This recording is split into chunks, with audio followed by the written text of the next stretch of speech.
Links to previous episodes are given in the video description, so don't forget to like, subscribe and share the video. The Alpha's Stepmate. Blurb by Madeline Clark, Refuse. I began to speak, but Alpha Dimitri interrupted me by placing his hand over my mouth. He drew me closer to him and growled. "I'm not accepting your refusal, Madeline," he growled. "You are my mate. You are the most wonderful gift that the goddess has ever bestowed upon me. I will not permit you to leave." My heart was beating hard against my rib cage. His scent engulfed my senses. He leaned in and rubbed his nose against my jawline. My skin felt like it was on fire. Every part of me longed to be touched by him. "I can't part with you, my love," he murmured. "I've been waiting for you my entire life." His lips grazed the marking area on my neck, and I felt like I might ignite. Persuading him to accept my rejection would be the most challenging task I ever faced. Madeline is a 17-year-old girl who has not yet transformed into her wolf. Her father deserted her mother when she was very young. She has constantly been bullied and ridiculed. After the loss of her mom, the person who loved her most, Madeline is utterly devastated and broken. Her father returns to take her back to his pack. Madeline opposes it, but her financial circumstances compel her to go with him. Dimitri is a Lycan wolf, the alpha of his highly successful pack. He is 22 years old and still has not found his mate. When Madeline arrives at his pack, he is greatly astonished to discover that she is his mate. He is also frustrated because she is his stepsister who has yet to shift. She cannot recognize him as her mate. Madeline faces challenges in the new pack. She does not have the best relationship with her stepmother. She eagerly anticipates turning 18 and leaving. What will occur when Madeline realizes who her mate is? What actions will Dimitri take after she turns him down? Will he succeed in convincing her to remain? Episode 1. Chapter 1 Chosen Mate. Dimitri's POV. Have you thought about taking a chosen mate, Dimitri? My mother asked, making me roll my eyes. You are 22 years old. It's time for you to choose a strong she-wolf to become your Luna. I continued cutting my meat without even looking up at my mother. Skol growled. He hated the thought of having a chosen mate. We would wait for our fated mate. Leave him alone, Janet. Mike, my mother's new mate, said. He already told you that he wants to wait for his fated mate. I glanced up at Mike and gave him a small nod. I didn't really like him. I had nothing against the guy, but something about him never sat right with me. My mother married him 2 years ago. He wasn't a Lycan like my mother and me. I never understood why my mother wanted to marry him, but that definitely wasn't my business, so I never got involved. I tolerated Mike because I had to. Some of our pack members frowned at the fact that Mike was just a werewolf and not a Lycan like my mother and me. Technically, that was true. What my pack members didn't know was that Mike really had Lycan genes, but his Lycan never woke up. It didn't matter to me anyway. He wouldn't be able to become the alpha of my pack even if he were a Lycan. Something was wrong with Mike today. He seemed absent and a little worried. "Mike, honey, stop worrying," my mother mumbled as she took his hand in hers.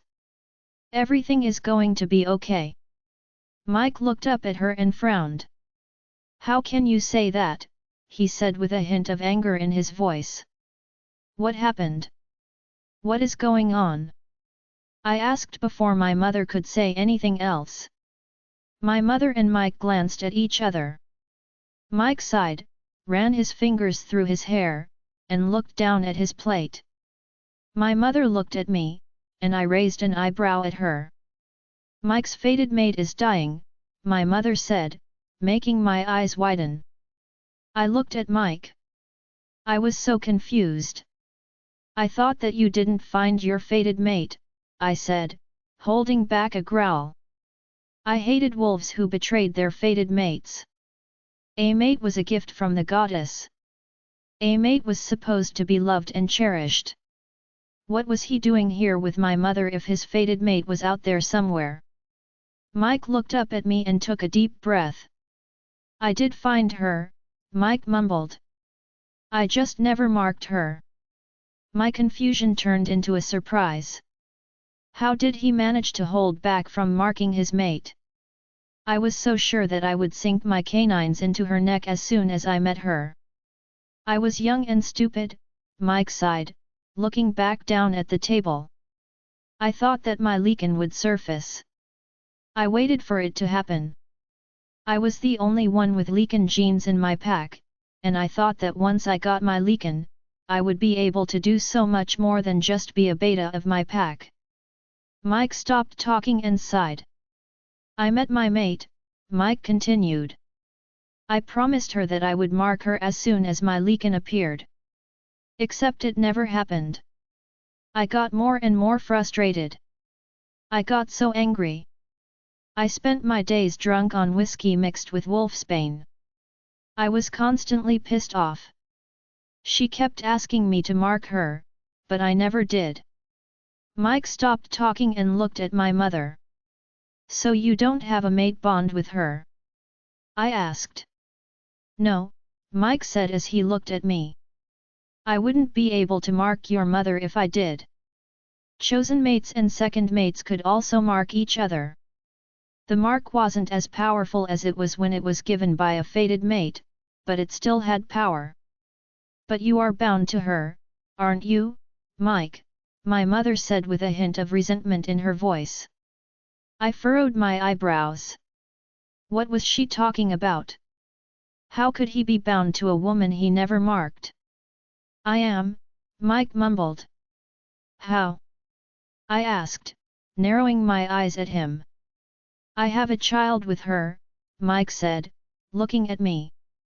My eyes widened. He had a child? I got her pregnant when I still thought that I would mark her, Mike said.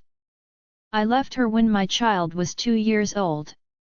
My eyes widened even more. The little respect I had for Mike plummeted to the ground. I feel so guilty, Mike said as he ran his fingers through his hair. I haven't seen my daughter in 15 years, and now, he stopped talking and took a deep breath. You have a daughter? I asked, trying to mask my growing rage. Yes, Mike nodded. She is 17 years old. Her name is Madeline.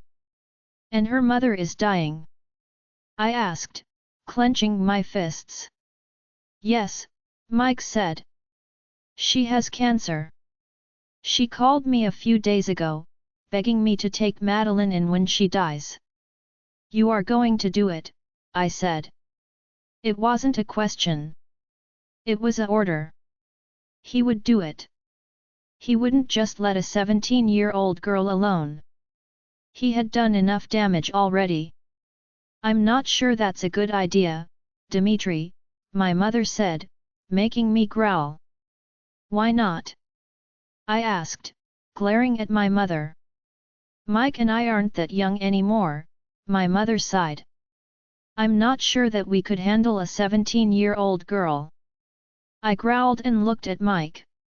You are not leaving your child alone again, I said. What pack is she in?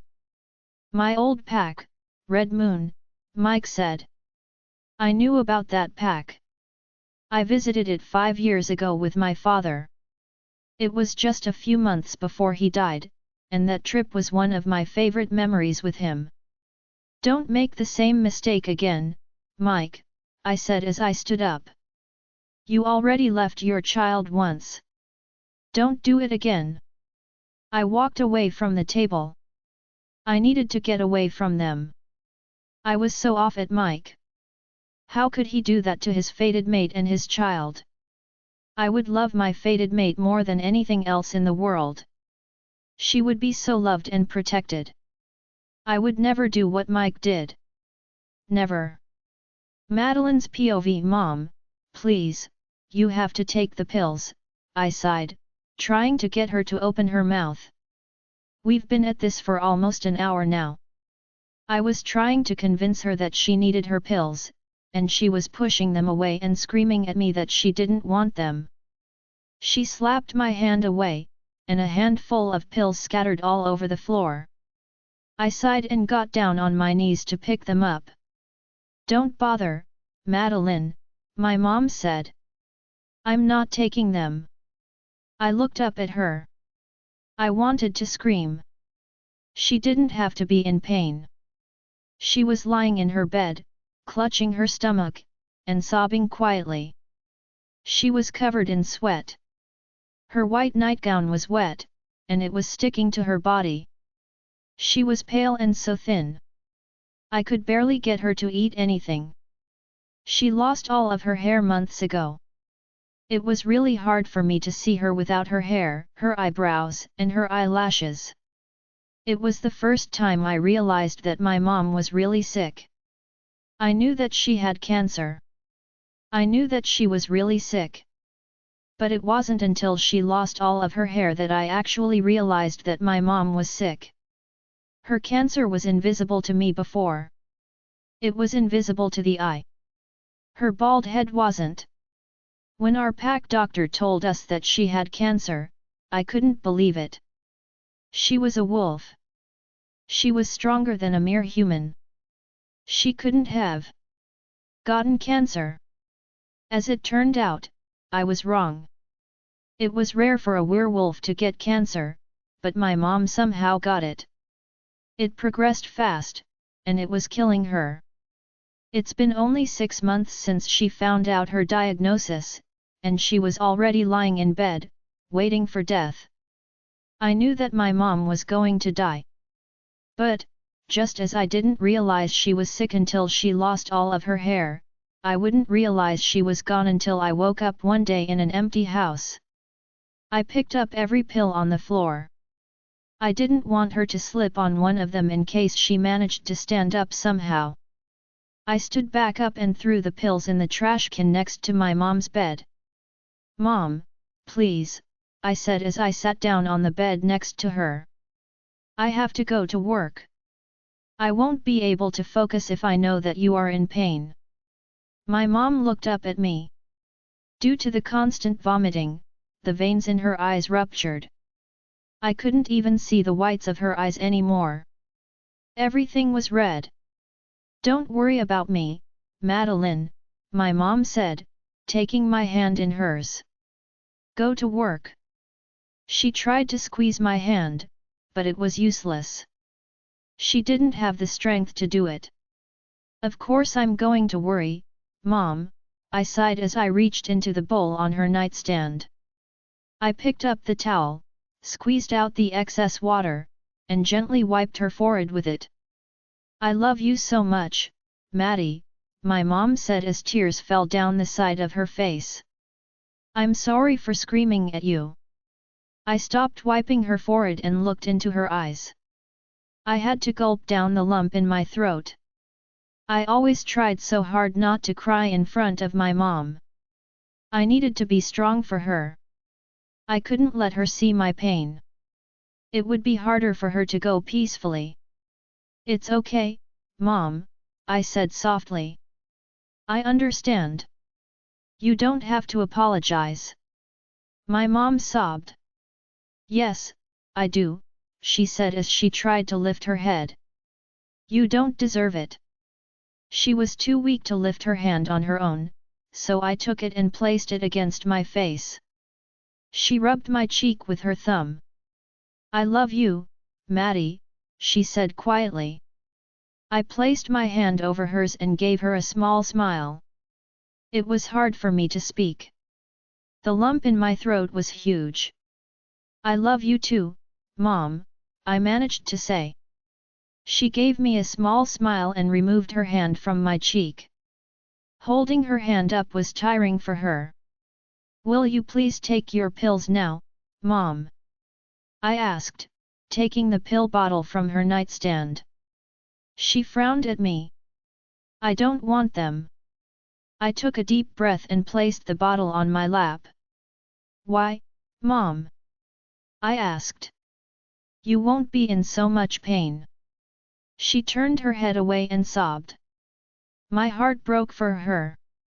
I placed my hand on her head and caressed it gently. They numb me, Maddie, she mumbled. I can't feel anything. I don't know where I am. I can't feel my wolf. I don't know where you are. I don't want them, Maddie. A tear fell on my cheek, and I wiped it away quickly. Okay, Mom, I said as I bent down and kissed her temple. You don't have to take them. I didn't want her to be in pain. I really didn't. But I wasn't going to force her to take something that would make her feel so helpless. My mom looked back at me and gave me a small smile. Thank you, my flower, she said, making my heart clench. She hadn't called me flower in months. I smiled and caressed her cheek. I have to go now, Mom, I said. I will see you later, okay? Okay, Maddie, she said, turning to her side. Call me if you need anything, I said as I covered her up. I wished that we could mind link. It would be so much easier for her to reach me. But I still didn't have my wolf, so we had to rely on phones. She gave me a small nod. I stood up, walked toward the door, and opened it. I glanced at her one more time before I closed her bedroom door behind me and quietly walked away. I walked to the kitchen, hoping to find something to eat before my shift at the diner. Ever since my mom got sick, I have had to work multiple jobs just so we could afford to pay for her medicine. Our pack doctor helped us as much as he could, but the treatment was expensive and he couldn't do much. Nevertheless, I was thankful for any help we could get. I opened the fridge and sighed. The only food I had left I had to save for my mother. She definitely needed it more than I did. I grabbed a bottle of water, closed the fridge, and walked to our living room. I glanced toward my mom's bedroom one more time. I wanted to go check on her just one more time before I left, but I didn't have time. I sighed, put my jacket on, and left the house. Madeline's POV. I mumbled as I bent down to pick up a broken piece of plate from the floor. That was the second thing I broke today. Mrs. Rose will kill me. What's wrong with you, Mads? My best friend Allison asked me. You are so clumsy today. I ignored her question and walked to the storage closet to grab a broom and a dustpan. Madeline. Allison called my name. I glanced up at her as I started sweeping. My mom isn't feeling well today, I mumbled as I looked back at the mess I had made. She is still refusing to take her pills? Allison asked worriedly. I nodded, crouching down and swiping the broken pieces into a dustpan. Did she tell you why? Allison asked. I stood back up and walked to the trash can. I emptied the dustpan and looked at Allison. She said that the pills made her numb, I said. I picked the broom back up and put it back into the storage closet along with the dustpan. Isn't being numb better than being in pain? I heard Allison ask as I walked back. Apparently not, I sighed, leaning on the counter.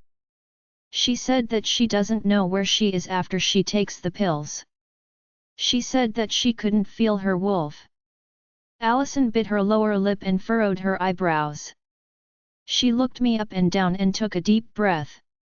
You need a night out, she said, crossing her arms over her chest. I shook my head immediately. That's the last thing I need, Allie, I said. I can't leave my mom. It's bad enough that I have to leave her to go to work. I can't leave her to go to a party. I worked at the diner and the library. I took as many shifts as I could. I needed money. We were in debt, and I had to find a way to pay it or we would lose our house. It's not a party, Mads, Allison said. It's just you and me hanging out. You need to relax a little. I sighed and picked up a dish towel. I started wiping the glasses. Besides, we need to hang out as much as we can before we turn 18, Allison added. I'm sure that I won't get to see you after you find your mate. I snorted and looked up at her. I don't have time for a mate, I said. Allison gasped dramatically. You don't want a mate? I looked up at her and frowned. Could she have been louder? Luckily, we were alone in the diner. It was almost closing time. Be quiet, I whispered. I want a mate, but I'm not sure that I want to find him right after I turn 18. I have to take care of my mom. I have bills to pay. What if my mate didn't understand that?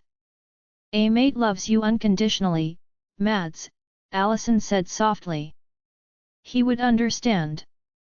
My father didn't love my mom unconditionally. He left her. He left me. I can't be sure of that, Allie, I mumbled as I started wiping the counters.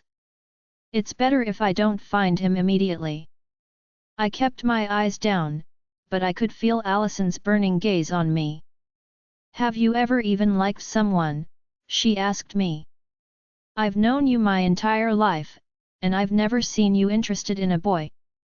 I felt heat rush to my cheeks. The only boy I've ever liked was my savior. Being a fatherless pup wasn't a good thing. I was bullied at school a lot. Kids would laugh at me, call me a bastard, pull my hair, and sometimes even punch me.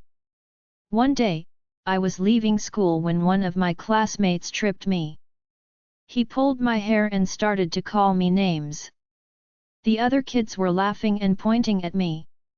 I was embarrassed because I started crying. I've always tried so hard not to cry. I didn't want to give them the pleasure of seeing me cry. But something about that day was just so overwhelming that I couldn't control my tears. Allison was nowhere in sight, but someone else came to save me. He pushed the bullies away, kneeled next to me, and wiped my cheeks. He told me that I was safe and that they wouldn't hurt me anymore. He said some other things as well, but I didn't hear him. I couldn't look away from his beautiful blue eyes. I got lost in them. He had slightly curly black hair, and he was so tall. He left after he saved me, and I never saw him again. I didn't even know his name. But every time someone mentioned having a crush, he came to mind. Maybe when I was a kid, I shrugged. Who? Allison gasped. I stopped wiping the counters and looked up at her. I don't remember, I said. He was just a boy. Well, that wasn't really the truth. He wasn't just a boy. He was my savior. I can't believe that you never told me about him, Allison said. It wasn't that serious, Allie, I sighed, putting the dish towel down.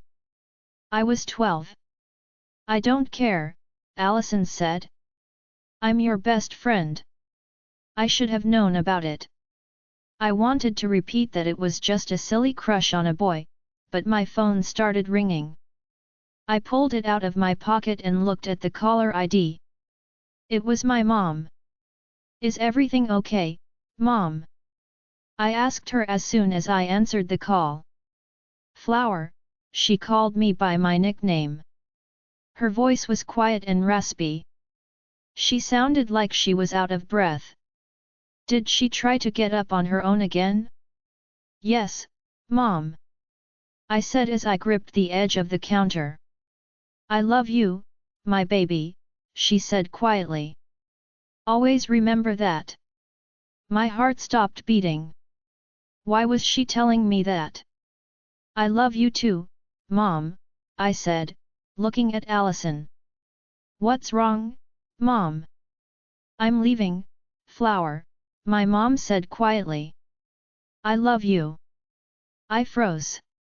I was completely frozen. I couldn't move. I wanted to run home, but I couldn't move. I didn't feel my legs. I didn't feel my body. No. Please, goddess, no. Don't take my mom away from me. Not yet. Mike's POV.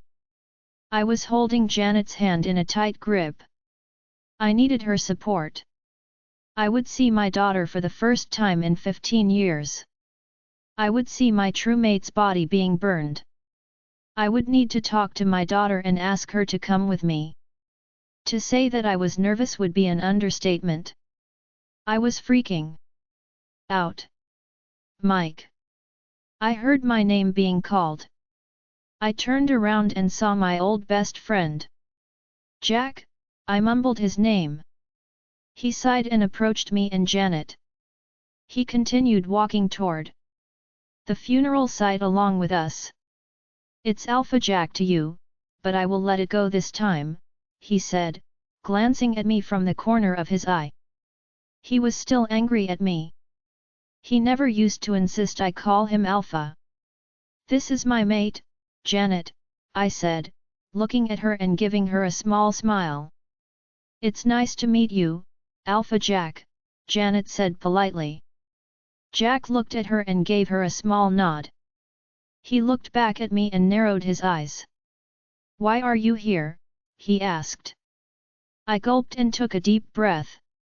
Leah called me, I said. She asked me to take care of Madeline. I am here to take her home with me. Jack tightened his jaw and looked away from me. Maddie won't be happy, he mumbled. She will refuse to go with you. I could tell that he wanted to say something else. He started fidgeting with his fingers. I knew that he did that when he was nervous. He was my best friend for years. I knew him.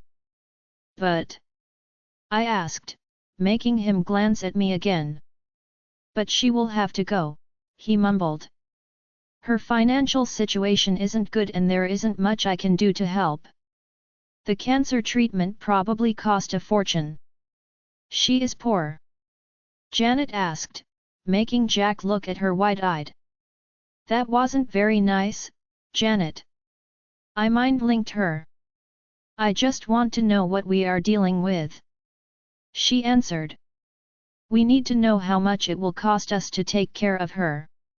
She is in a little bit of trouble, Jack mumbled, narrowing his eyes at my mate.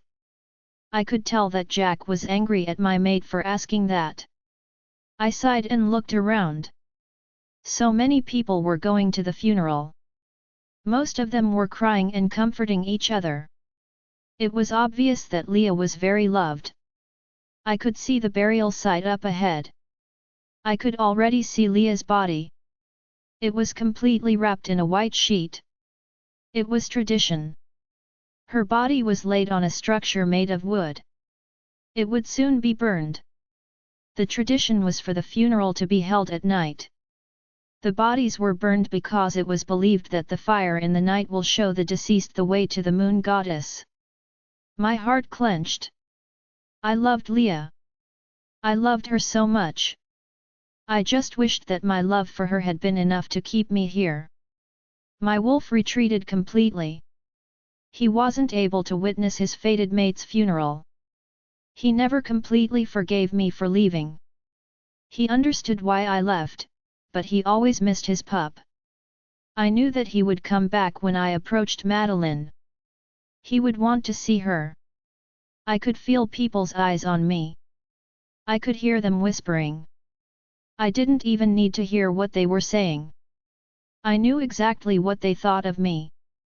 The warriors at the border almost didn't let me in. One of them recognized me and I was sure that he was going to attack me. Thankfully, the other warrior mind-linked Jack, who allowed me to enter the pack. Their opinions of me didn't matter. I was here for my daughter. I was here to take her home with me. Everything around me disappeared when my eyes landed on her. Goddess, she was beautiful. She looked just like Leah, but she had my eyes. Her hair was long and wavy, and the color was the same as mine. She was a perfect mixture of Leah and me, and she was beautiful. She was staring at her mom's body without blinking. She wasn't crying though. Her face was expressionless. Is that her? Janet asked. I nodded, not moving my eyes away from my daughter. I wished that she would look up at me. I wished that she would smile at me as she did when she was a baby. Jack approached her and pulled her into a hug. He whispered something to her, and she nodded. She still didn't look at me. Thank you all for coming, Jack said as he let Madeline go. He wrapped an arm around her shoulders and looked at Leah's body. Luna Maria approached Madeline and Jack. She cupped Madeline's cheeks and kissed her forehead. I saw a tear fall down Madeline's cheek. Maria took Madeline's hand in hers and looked at Leah. Leah was an amazing woman, Jack said. She was a wonderful mother and a great friend to us all. Everyone who knew Leah knows how much she loved her daughter. Everyone who knew Leah knows how devoted she was to our pack. We lost a great she-wolf, but we are all better people because we knew her. Jack turned to Madeline and asked her something quietly. She shook her head. Jack nodded and kissed the top of her head. He looked at someone in the crowd and nodded. A man approached the wooden structure and lit the wood on fire. I looked at my daughter. She closed her eyes and bent her head down. A girl around her age approached her and pulled her into a hug. Let the fire lead her way, Jack said. Let the fire lead her way, I mumbled quietly. I heard people around me mumbling the traditional proverb. Janet stayed silent. I sighed. It was disrespectful not to say it at a funeral. Janet. I mind-linked her. Say it. She glanced at me but kept quiet. I tightened my jaw. I knew that I would have to talk to her about it later. I knew that Janet wasn't too happy about my daughter coming home with us, but she could have at least said the proverb. I looked at Leah's body. It was almost completely gone. My heart clenched. I wished that I could have seen her one more time before she died. I sighed and looked back at my daughter. Her wide eyes were fixed on me. She knew who I was. She had to know who I was. She recognized me. My pup recognized me. I gave her a small smile. Anger flashed in her eyes and she looked away from me. Fear washed over me. Would my daughter even want to talk to me? Madeline's POV. What is my father doing here? I asked Alpha Jackson. There was a sharp pain in my chest that was slowly being replaced by anger. I wanted that man gone. I didn't want him here. He made his choice when he left my mom and me 15 years ago. I didn't want him here. I didn't need him. You recognized him? Alpha Jackson asked, surprised. Of course, I did. I have his eyes, I mumbled, wiping the tear from my cheek. And my mom always showed me pictures of him. She wanted me to remember him. She loved him so much. She loved him even after everything he did to her. He was her fated mate, who lied to her. He promised to mark her, but he never did. He hurt her so much, and I would never forgive him for it. I looked back at the fire. I will miss you, Mom, I mumbled quietly. I hope that you are not in pain anymore. My voice broke and I stopped to take a deep breath. I love you, I continued quietly. Please watch over me. I still couldn't believe that my mom was gone. She was the most important person in my life. She was the one who loved me the most. She was the one who always took care of me. I didn't know what I would do without her. I didn't know how to move on. I am so sorry, Mads, Ali said quietly as she tightened her arms around me. I will always be here for you. I will always be your friend. You know that, right? I nodded, keeping my eyes on the dying flame. My mom's body was completely gone. My mom was gone. She was gone and she would never come back. My heart broke into a million tiny pieces. I wanted to scream and cry. I wanted my mom to come to hug me. I wanted my mom to call me her little flower and to tell me that everything would be okay. I sobbed and leaned my head on Ali's shoulder. Maddie, I heard a man's voice. I looked up and saw my father standing a few feet away. A woman with an ugly expression on her face was next to him. Anger rose inside me, and I had the urge to punch him. My name is Madeline, I said as I looked away from him. Allison, could you give us some privacy, please? Luna Maria asked my friend quietly.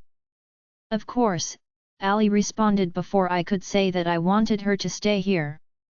She kissed my cheek and let me go. I watched as she walked toward her parents. Her mom pulled her into a hug and it made me want to cry. I wanted my mom to hug me. But that wasn't possible anymore. She was gone. I am sorry for your loss, Madeline, my father said, making me look back at him. The anger returned. I wanted to slap that fake sadness off his face. Why are you here? I asked, clenching my fists. You made your choice 15 years ago. My mom wouldn't want you here. I don't want you here. My dad sighed and glanced at the woman next to him. He took her hand in his and squeezed it. Who was she? Your mom called me before she died, honey, my father said. She wanted me to take care of you after her death. My eyes widened and my heart raced. What was he talking about? I don't need you to take care of me, I said, trying to stop my voice from shaking. You haven't been taking care of me for the last 15 years. Why start now? What did that even mean? How would he take care of me? Would he send me money? I didn't want it. I had 2 jobs. I would manage somehow. I would sell my house, pay off the debt and find a smaller place to live in. I already had a plan. I didn't need him. I know that you are angry, Maddie, but, my father said, but I interrupted him. It's Madeline, I said sternly. It's not Maddie or honey. It's Madeline. Your father is trying to be nice, the woman who was standing next to him spoke. You could be a little bit more polite. My eyes widened. I could have sworn that I heard Luna Maria growl quietly. I wasn't rude. I just didn't want that man to call me by any nickname. It's okay, Janet, my father said, keeping his eyes on me. Madeline has every right to be angry. I took a deep breath and released it slowly. I realized that I wasn't even angry at him. He didn't deserve my anger. I was just so sad. I was in pain and all I wanted to do was go back home and curl into my mom's bed. I wanted to breathe in her soothing scent while it was still there. I wanted to pretend that she was holding me. I wanted to cry my eyes out and let the pain wash over me. I had to keep it together for the last few days and I was so tired of it. I wanted to let go. I wanted to break down. You are 17 years old, Madeline, my father said. You are having some financial trouble. Janet and I are here to help. I looked at the woman. I seriously doubted that she wanted to help me. The expression on her face told me that she would rather watch me burn next to my mother than help me. Who is she? I asked, looking back at my father. He took a deep breath and looked at the woman next to him. She is my chosen mate, he said, making my heart stop. She was his chosen mate. He left my mom and me and took this woman as his chosen mate. I know that everything is a shock right now, Madeline, but you will have time to get used to it, my father said, looking back at me. When you move to our pack, you will, what? I interrupted him. Move to their pack. Was he serious? I wasn't leaving my pack. I wasn't moving anywhere. I wasn't going anywhere with him. My father took a deep breath and looked at Alpha Jackson. We are taking you home with us, Madeline, my father said. You can't stay here anymore. I know I screwed up 15 years ago, but I am here now, and I will take care of you. My heart wasn't beating anymore. He wanted me to go with him? No. No freaking way. I wasn't going to go with him. I was going to find a way to stay with my pack. I didn't need him. I didn't need anyone. I was going to be okay on my own. Madeline's POV. I am not going, I said as I started walking away from my father. I had no reason to stay there anymore. My mom's body was gone. I wasn't going with my father and I didn't want to talk to him anymore. There was no reason for me to stay at the burial site any longer. I was going to go home, lay in my mom's bed, and cry my eyes out. I definitely wasn't going with my father anywhere. There was no freaking way that I was leaving my pack. There was no freaking way that I was going anywhere with that man. Madeline, he called after me. I didn't respond. I didn't even turn around. The man left me. He left my mom. I didn't need him or his pity money. Madeline, he called me again, but this time I heard him following after me. I started walking faster. Madeline, stop, my father yelled. I ignored him. My heart was beating a mile a minute. I wasn't leaving. I wasn't leaving my pack. I wasn't leaving my house. My mom's stuff was there. I wasn't going to leave the place that reminded me of my mom. Her scent was still there. I couldn't leave. I didn't want to leave. I felt tears fall down my cheeks. Someone grabbed my arm and stopped me. I felt anger rising. Maddie, please, my father said. I tried to pull my arm from his hold, but he only tightened his grip on. I know I screwed up, Maddie, he sighed as he turned me around.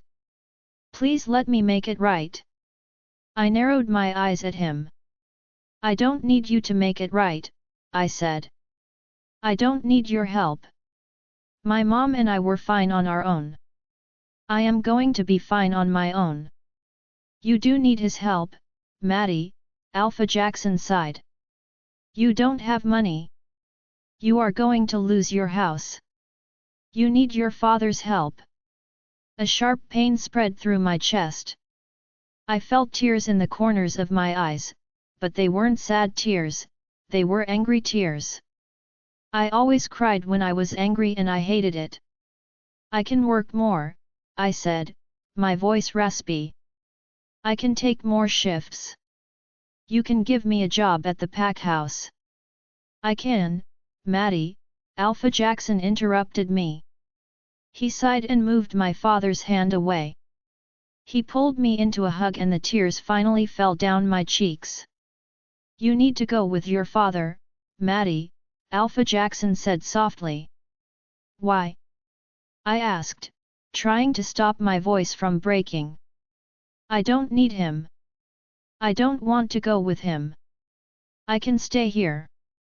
I can stay at the pack house. I can work as much as you need me to. Alpha Jackson sighed as he let me go. He placed his hands on my shoulders and bent down. You know the pack rules, Maddie, he said. You can't live in the pack house until you get your wolf. I tightened my jaw. Can't you make an exception? I asked. I am 17. I will be 18 in 9 months. Alpha Jackson took a deep breath and released it slowly. I can't do that, Maddie, he said, breaking my heart all over again. You are not the first wolf to lose a parent. Usually, the wolves who are underage go live with their relatives. Your father is the only living relative you have. I tried to gulp down the lump in my throat. So you are exiling me? I asked quietly. Goddess, Maddie, no. Alpha Jackson exclaimed. The minute you turn 18 and get your wolf you can come back and live in the pack house. I looked down and took a deep breath. I am so sorry, Maddie, Alpha Jackson sighed. Your mom wanted you to go live with your dad. I looked up at my father and his new mate. My mom forgave him for what he did, I said. I never will. My father closed his eyes and took a deep breath. You don't need to forgive me, Madeline, he said as he opened his eyes and looked at me. You just need to let me take care of you. I wanted to run away. I wanted to disappear. I wanted to find another pack and start over. But I knew what would happen the minute I left my pack. I still didn't have my wolf and I was defenseless. The rogues would eat me alive, and if they didn't and I somehow made it to another pack, they would send out a message that there was a 17-year-old she-wolf on the run. I would end up back here or with my father. I couldn't run away and start my life in another pack until I turned 18. You won't be taking care of me, I said coldly. I will find a job at your pack. I will feed myself. I will take care of myself. I will only go with you because I know what would happen to me if I didn't. The moment I turn 18, I will be out of your pack and out of your life. My father's eyes widened. We are fine with that, his chosen mate said. I didn't even realize that she was standing next to my father. Of course they were fine with it. My father never wanted me. If my mom hadn't called him, he wouldn't even know that she was sick and dying. Madeline, my father spoke, but I interrupted him. I said everything I wanted to say, I said, clenching my fists. When are we leaving? My father glanced at Alpha Jackson. Tomorrow morning, Alpha Jackson said. Your father and his mate will stay at the pack house. I nodded and turned around. I rushed toward my house. I couldn't believe that I had to leave my home. I couldn't believe that I wouldn't be able to stay here. I didn't want to go. I really didn't want to go. But I had to. It would be for 9 months only. 9 months and I would be free. 9 months and I would never have to see my father again. Dimitri's POV. A knock on my office door made me look up from the papers in front of me. The scent told me it was my mother. When did she come back? Come in, I said, looking back down at the papers. The door opened and my mother walked inside. When did you come back? I asked her, not looking up. An hour ago, she said as she sat down on the chair in front of my desk. I couldn't wait to get out of there. I looked up at her. Why? I asked, furrowing my eyebrows. Did something happen? Mike and my mother were nervous before they left. Everyone in Mike's pack knew that he left his fated mate and they didn't really like him that much. They were afraid of some harsh reactions.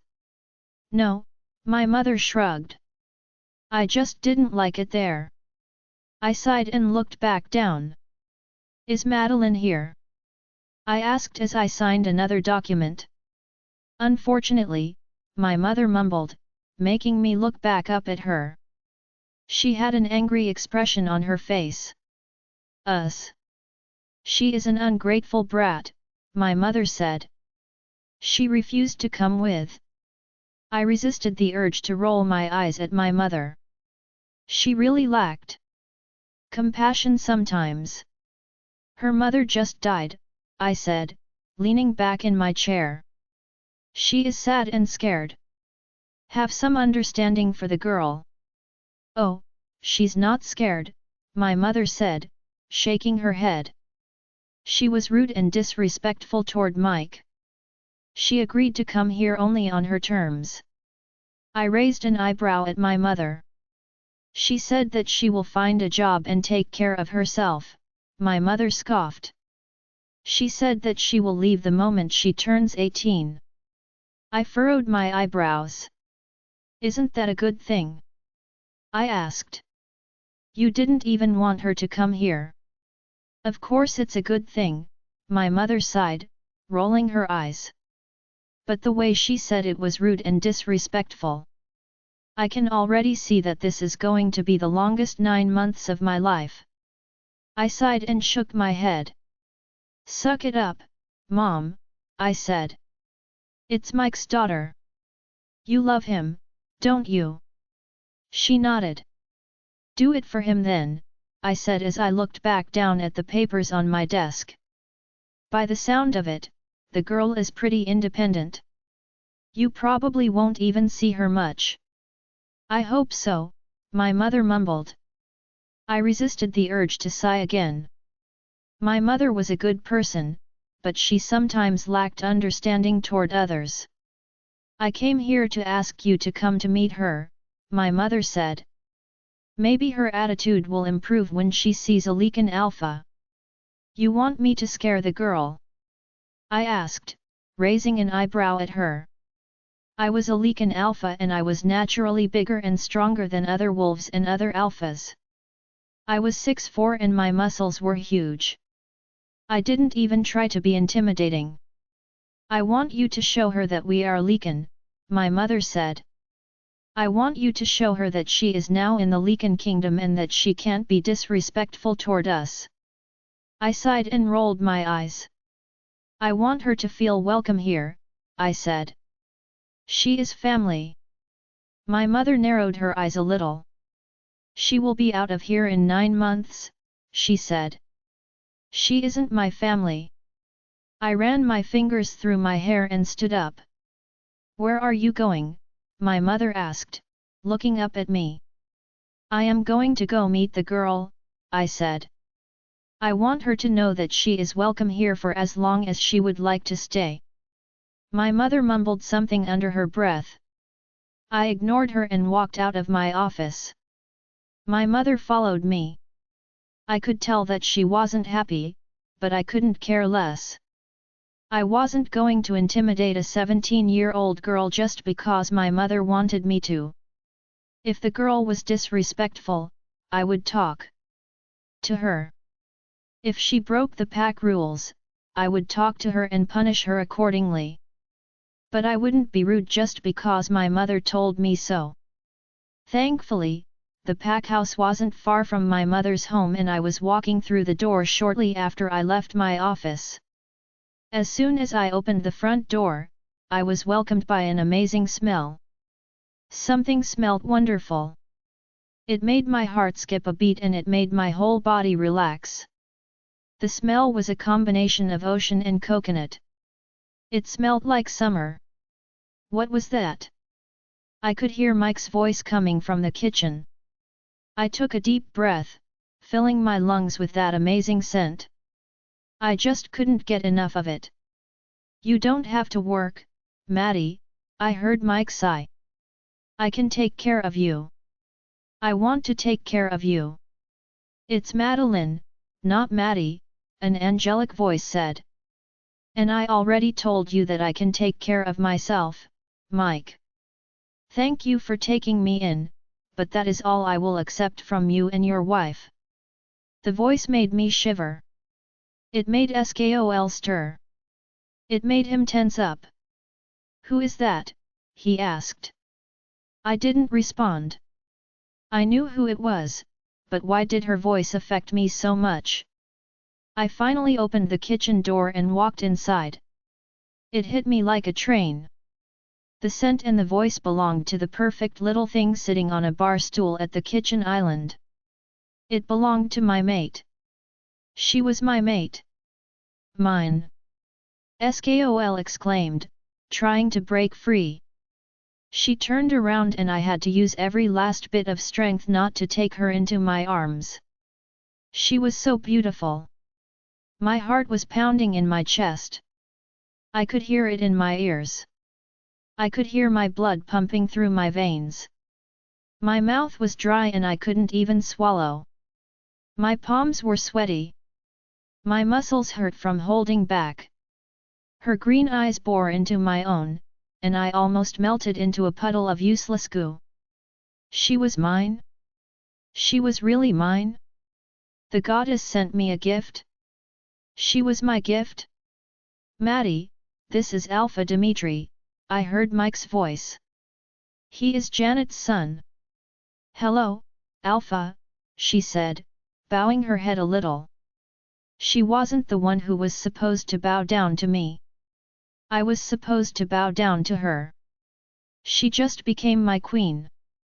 She just became the center of my world. Dimitri's POV. My heart was going a mile a minute. What is going on with you? My mother mind-linked me. I couldn't respond. I was way too shocked and way too focused on my perfect little mate to even think about an answer. My heart almost broke when I realized that she didn't recognize me as her mate. She couldn't. She still didn't have a wolf. Skol whined loudly. I had to stop a growl from escaping my lips. I would have to wait for 9 months until she knew who I was. I clenched my fists, trying to stop myself from punching something. I couldn't let my mother know. I couldn't let anyone know. They would tell her, and I wanted her to discover it herself. I didn't want to rob her of the moment when she found her mate. The moment was perfect. Everything about it was perfect. The scent, the sensations, everything. I wanted her to experience it. I couldn't let her know before she turned 18. Dimitri? My mother mind-linked me again. I am okay. I forced myself to answer. I noticed that my princess narrowed her eyes a little as she studied me with a confused expression on her face. I didn't know for how long was I just staring at her beautiful green eyes. Hi, Madeline, I forced myself to speak. I approached her, trying to stop my body from shaking. The closer I got to her, the harder it was not to grab her and press her close to me. Welcome to my pack, I said as I gave her my hand to shake. My whole body tensed up waiting for the moment our hands touched. I couldn't wait to feel her skin on mine. I almost purred when it happened. Her small hand fit perfectly in mine. It was warm and soft and it sent sparks all around my body. I really had to stop myself from purring, and it was only her hand. I wondered how would I react once I finally kissed her. Thank you, she said quietly as she pulled her hand from mine. I wanted to whine and protest. I am sorry for your loss, Madeline, I said as I sat down on the bar stool next to her. Her eyes filled with tears and my heart shattered. I wanted to comfort her. I wanted to hug her. I wanted to tell her that I was there for her. Skol whined. I want to hold her, he mumbled. I know, I sighed. We can't do it, Skol. Not yet. Another whine escaped him. My heart broke for him too. He couldn't even feel her wolf yet. This was harder for him than it was for me. Thank you, my princess mumbled as she bent her head down and took a deep breath.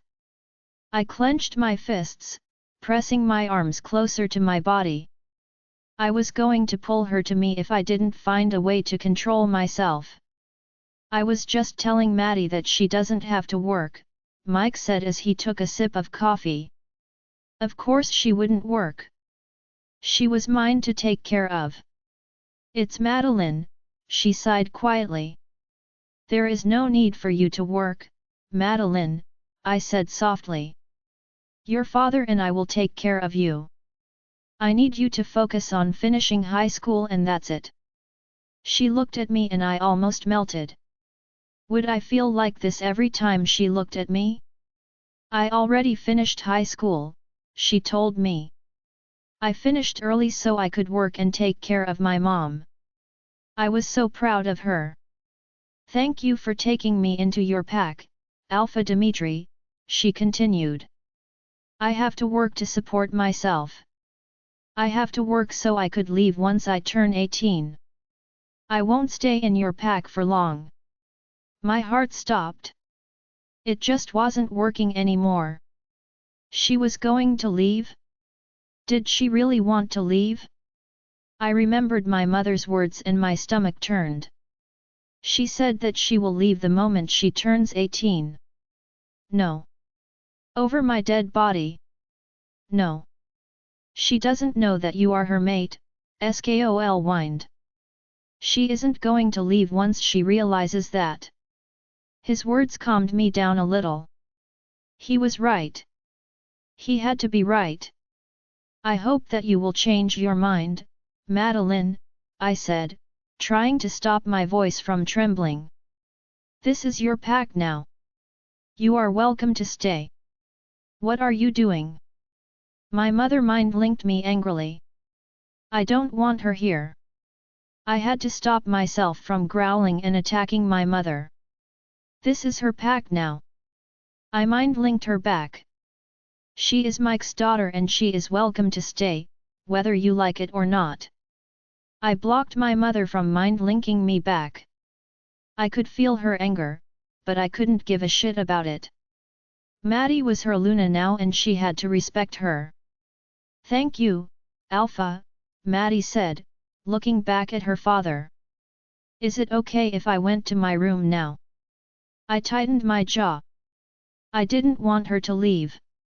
Of course, Madeline, Mike said. The dinner will be ready in an hour. Maddie nodded and got down from the bar stool. It was nice to meet you, Alpha, she said.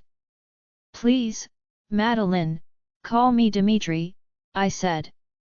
We are family now. Yeah, Mads, Mike added. He is your step-brother. I had to stop myself from frowning. Step-brother sounded so wrong. I wasn't her step-brother, I was her mate. Maddie looked at Mike and sighed quietly. Go unpack, Mike told her. Do you need help? I wanted her to say yes so I could offer to help her. I didn't want her to leave. I didn't want to stop looking at her beautiful face. No, thank you, she said, making me sigh internally. She looked at my mother and me. She bowed her head a little and walked out of the kitchen. I really wanted to whine and follow her. I know that she is your daughter Mike, but I don't like her attitude, my mother said as soon as Maddie walked out of the kitchen. I looked at her angrily. There is nothing wrong with her attitude, I defended my mate. She is respectful and kind. My mother rolled her eyes and walked to the fridge. She is cold, my mother said. And she was disrespectful toward Mike and me earlier. She showed you respect because you are a Leakin Alpha. I clenched my fists, trying to stop myself from growling at my mother. She just lost her mom, Janet, Mike sighed. Have some compassion. My mother had to start having compassion and understanding for Maddie as soon as possible. I wasn't going to let anyone treat my mate badly. Not even my mother. Madeline's POV. The bedroom was cozy and comfortable. The space was decorated in a simple yet elegant style, with a soothing color palette of light beige and soft blue. The walls were painted in a light shade of beige, creating a calming backdrop for the room. The colors reminded me of summer. I felt like I was on a beach. The bed was the centerpiece of the room, with a plush duvet and a multitude of pillows inviting you to sink in and relax. The headboard was a sleek and modern design, upholstered in a textured blue fabric that added a touch of sophistication to the room. Across from the bed, there was a large window that flooded the room with natural light during the day. The window was framed with light-colored curtains and there was a small desk in front of it. The bedroom was flooded with natural light, creating a warm and inviting atmosphere. The sun's rays streamed in through the large window, illuminating every corner of the space. The light was soft and gentle, casting a warm glow on the walls and floor. The sunlight brought out the natural colors and textures of the room. The natural light made the space feel more spacious and airy. On the opposite wall, there was a sleek white dresser and a matching nightstand, both with simple yet elegant lines. A lamp on the nightstand provided soft lighting. I liked the room. It was small and cozy and it was the only thing I really liked in this pack. I already knew that this room would be my safe haven for the next 9 months. I sighed and approached my small suitcase. I opened it and the first thing I saw was my mom's necklace. It was a small golden heart-shaped medallion. Inside there was a picture of the two of us when I was a little girl. I picked it up and pressed it against my chest. I couldn't stop the tears from falling down my face. I placed the medallion around my neck and kneeled next to my suitcase to start unpacking. I pulled out each item of clothing, feeling overwhelmed by the weight of sadness and pain I felt.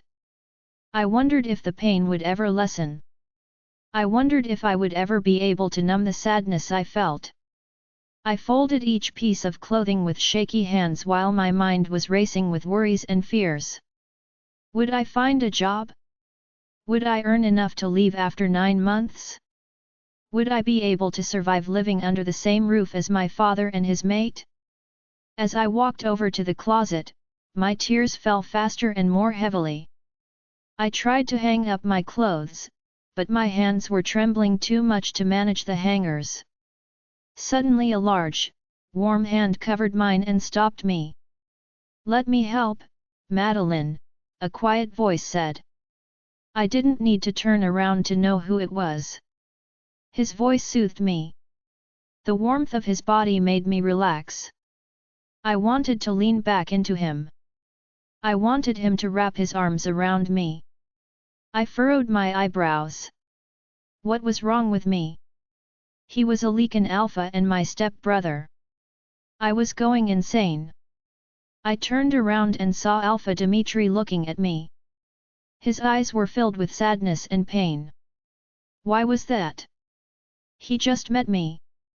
Why would he care? Why did he even come here? "It's okay, Alpha," I mumbled. "I can manage." He sighed, wrapped his large hand around my upper arm, and pulled me away from the closet. As soon as he moved his hand from my arm, I felt so cold and empty. What was wrong with me? It was probably because I felt so sad and he was the only person who was kind to me in this pack. "Please don't call me Alpha, Madeline," he said as he started to put my clothes into the closet. "I am Dimitri to you." I furrowed my eyebrows. "Why?"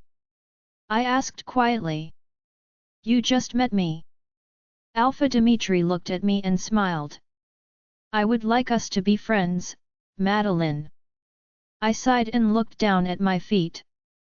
"I won't be making friends in this pack. I will be out of here as soon as I possibly could." "I will be out of your pack soon, Alpha," I mumbled quietly. "I just need a job, that's all." I could swear that I heard him growl. I looked up at him just as he placed his large hands on my shoulders. He bent down to be eye to eye with me. "This is your pack, Madeline," he said softly. "You don't have to leave. You don't have to work. Let me and your dad take care of you." I studied his beautiful face for a second. The defining characteristic of his face was his sharp, chiseled jawline, which seemed to cut like a knife through the air. His jawline was perfectly defined, with every angle and contour expertly crafted to create a look of rugged, masculine strength. Adding to the rugged appeal of his face was a short, neatly trimmed beard. The beard was expertly groomed, with just enough length to add texture and depth to his face without overwhelming his features.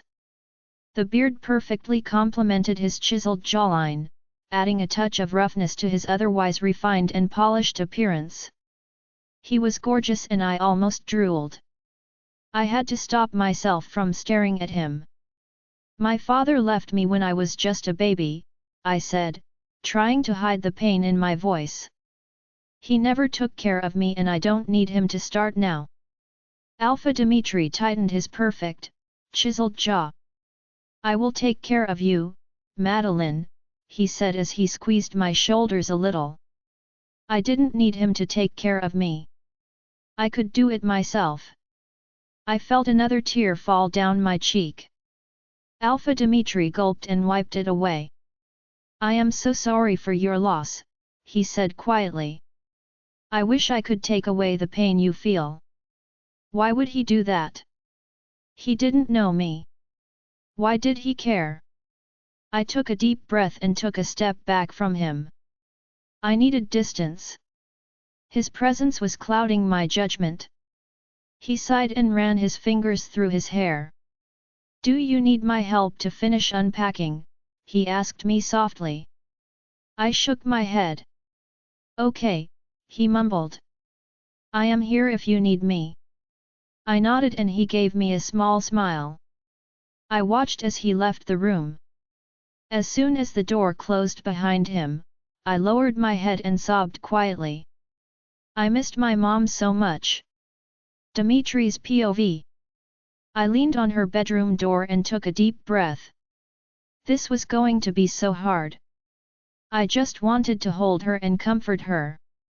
I wanted to tell her that she was mine. I wanted to make her mine.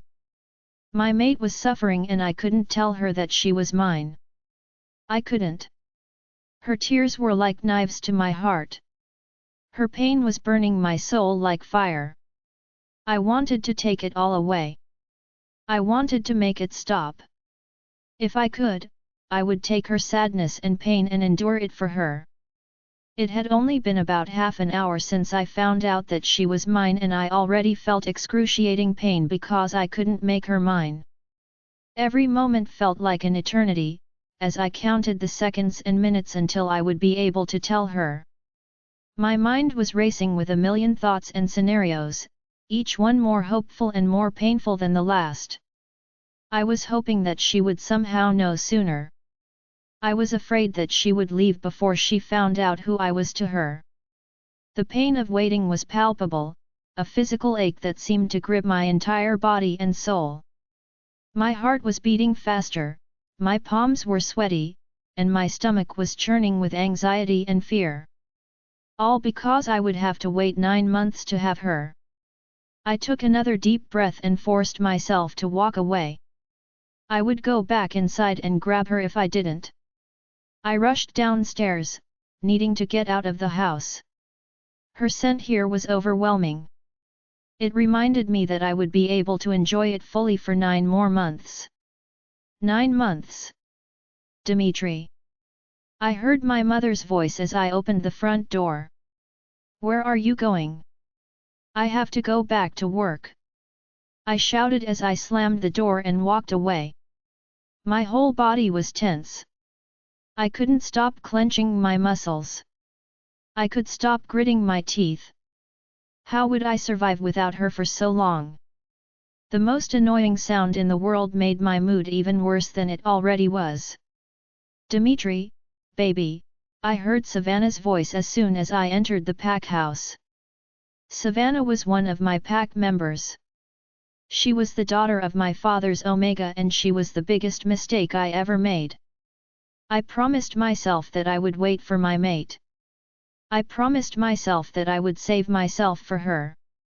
But about a year ago, I got drunk on wolfsbane and beer and I had sex with Savannah. She's been acting like I was going to make her my Luna ever since that night. What? I sighed as I turned around to look at her. She smiled and approached me. She was just about to place her hands on my chest when I grabbed them and pinned them down to her body. No one was going to touch me. I belonged to Maddie. Every part of my body and soul belonged to her, even though she didn't know it yet. "What's wrong, Dimitri?" Savannah asked, pouting. "You don't want me to touch you." I sighed and ran my fingers through my hair. "What do you want, Savannah?" I asked, annoyed. She frowned at me and crossed her arms over her chest. "I was going to ask you to dinner tonight, but your attitude is throwing me off." "Good," I said as I turned back around and started walking upstairs. "Dimitri!" Savannah shouted. "Don't turn your back to me." I heard the annoying sound of her heels as she followed me. I gritted my teeth. "I am not in the mood, Savannah," I said, clenching my fists. "Leave. Don't talk to me like that, Dimitri," she said angrily. "I am your future, don't finish that sentence," I growled as I turned around abruptly.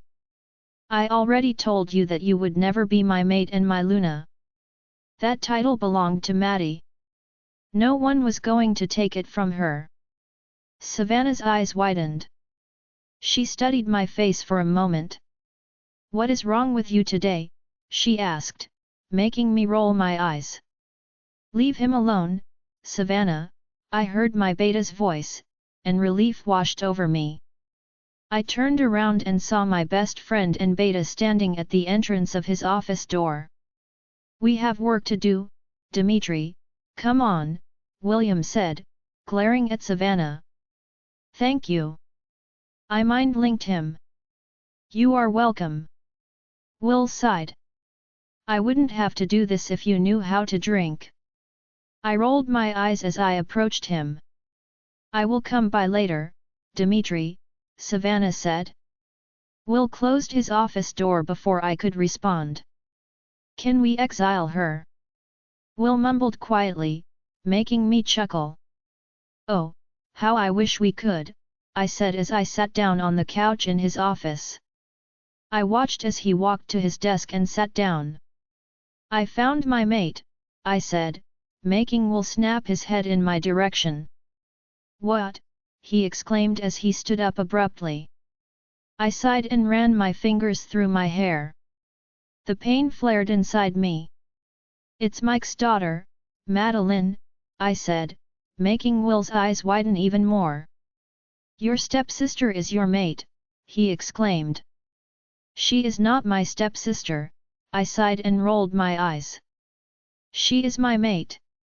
Stepsister sounded so wrong. She was my mate.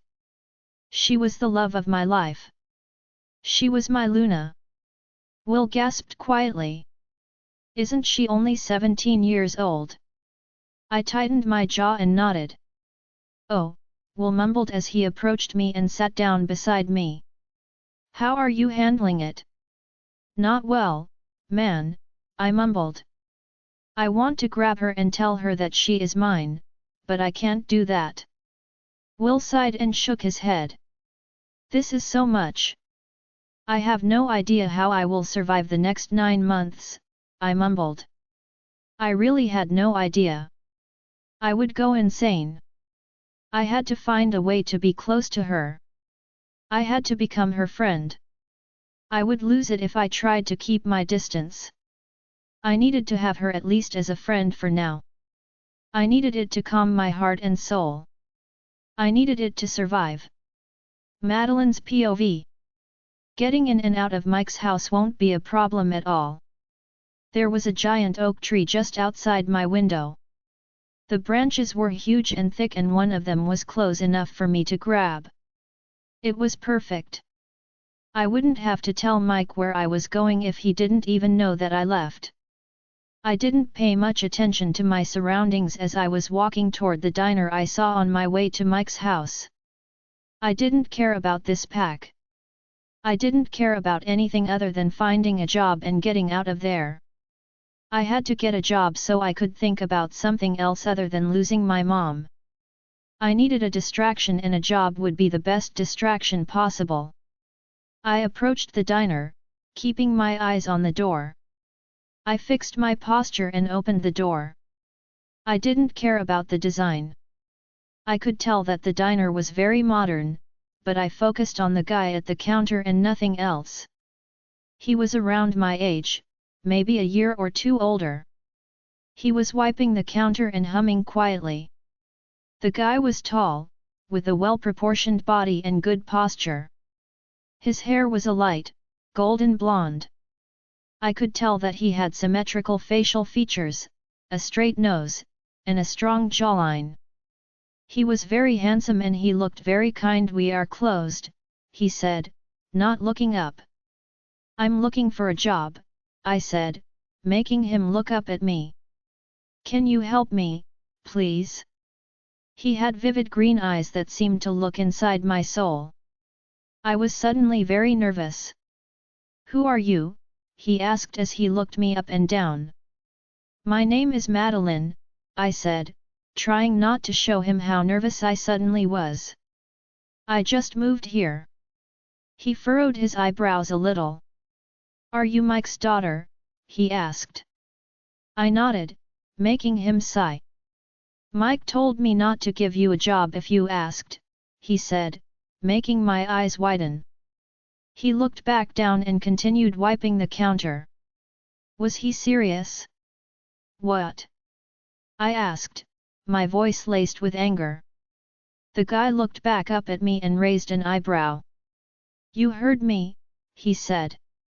"Mike told us not to give you a job if you asked." I gritted my teeth. Mike really had some nerve.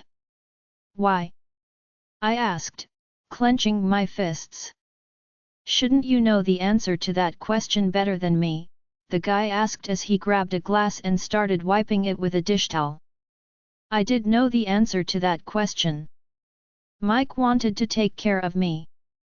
Well, it was too freaking late for that. "I don't care what Mike said," I said, taking a deep breath. "I need a job." The guy eyed me up and down. "Why?" I furrowed my eyebrows. "Why do you need a job?" he asked. "Your dad doesn't want you to work. Our Alpha is your step-brother. You will be well taken care of here. You don't have to work." My anger grew. This guy didn't know anything about me. He just assumed that I wanted my father to take care of me. He just assumed that I wanted his money. Also, hearing him call Alpha Dimitri my step-brother was so freaking weird. I didn't like it. He wasn't my step-brother. He was an alpha who took me in and that was all. "I don't want my father to take care of me," I said. "I want to take care of myself." The guy raised his eyebrows at me. "Can you hire me or not?" I asked, trying to hide how annoyed I was. "Shouldn't you ask if I own the diner first?" he asked, chuckling. My eyes widened. He was right. He was probably just an employee. I felt heat rush to my cheeks. "You are lucky that my parents own this place," he said, smirking at me. "Which means that I can hire you." I resisted the urge to roll my eyes. "Will you hire me?" I asked, making him sigh. He leaned against the counter and crossed his arms over his chest. "Why would I do that?" he asked. I took a deep breath and released it slowly. "I have experience working in a diner," I said. "I can cook and I make great coffee." The guy bit his lower lip and narrowed his eyes a little. "Why don't you want Mike to take care of you?" he asked, making the anger inside me grow. Goddess, he was really annoying. What did he care so much? "I want to earn my own money so I can leave once I turn 18, I said, forcing myself not to roll my eyes at him. His eyes widened. "You want to leave once you turn 18? Why? I sighed quietly and clenched my fists. That's not your concern, I said. Will you hire me or not? The guy looked me up and down again. He sighed and ran his fingers through his hair. Fine, he mumbled. You are on a trial run, Madeline. I let out a relieved breath. I would do great on a trial run. I had to do great. Thank you, I said, smiling brightly at him. Don't thank me yet, he mumbled as he turned around and grabbed something from the counter behind him. He turned around and handed me an apron. I would love to try some of that amazing coffee of yours, he said as I approached him. Deal, I said as I took the apron and tied it around my waist. My name is Seth, by the way, he said, giving me his hand to shake. It is very nice to meet you, Seth, I said as I took his hand in mine. You say that only because I gave you a job, he chuckled. I definitely did. Look at that, we just met and you know me so well, I said, grinning at him. He snorted and pointed at the coffee machine. Your amazing coffee won't make itself, he said, smirking at me. I allowed myself to roll my eyes at him now. For the record, I didn't say it was amazing, I said it was great, I mumbled, making him raise an eyebrow at me. I approached the coffee machine and started making him a cup. I took a deep breath and closed my eyes for a second. 9 months. Only 9 months, and I would be out of here. Dimitri's POV. I barely slept last night. I kept turning around. I kept picturing Maddie next to me. I kept thinking about her beautiful face and her soft skin. I wanted her so bad and I had no idea how I would survive the next 9 months. I would go insane without her. I realized that I had to find a way to get closer to her. I had to become her friend. I had to find a way to be close to her because I would lose it if I didn't. I wouldn't be able to spend 9 months without her. What's with the frown? Will asked as we were walking toward the diner. I needed a cup of coffee and a nice breakfast. Macy's diner had it all. I hoped that Seth was working this morning.